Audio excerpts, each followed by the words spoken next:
ஆசிரியர்கள் தற்செயல் விடுபடுத்த போராட்டத்தில் ஈடுபட்டு வரும் நிலையில் திருவாரூர் மாவட்டம் நாகராஜன் கோட்டகம் பகுதியில் அரசு தொடக்கப்பள்ளி வகுப்பறைகள் மூடப்பட்டுள்ளது. இதனால் வகுப்பறையின் வெளியே அமர்ந்து மாணவர்கள் பாடம் பயின்று வருகின்றனர். விவரங்களை தருகிறார் செய்தியாளர் ரவி. வணக்கம், விவரங்களை சொல்லலாம்.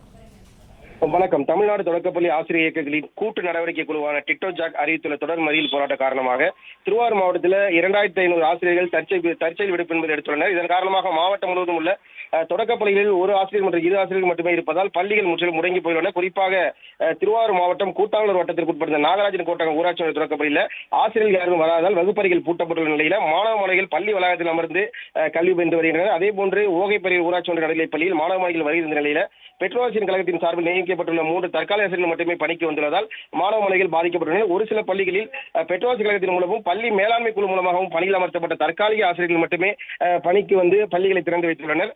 இதன் காரணமாக தொடக்கப்பள்ளிகள் மூடப்பட்டுள்ள நிலையும் மாணவர்கள் பாதிக்கப்பட்டுள்ள நிலையும் ஏற்பட்டுள்ளது. பிளே ஸ்டோர் மற்றும் ஆப் ஸ்டோரில் இருந்து பாலிமர் செயலியை QR கோடு மூலம் பதிவிறக்கம் செய்யுங்கள். செய்திகளை உடனுக்குடன் பெறுங்கள்.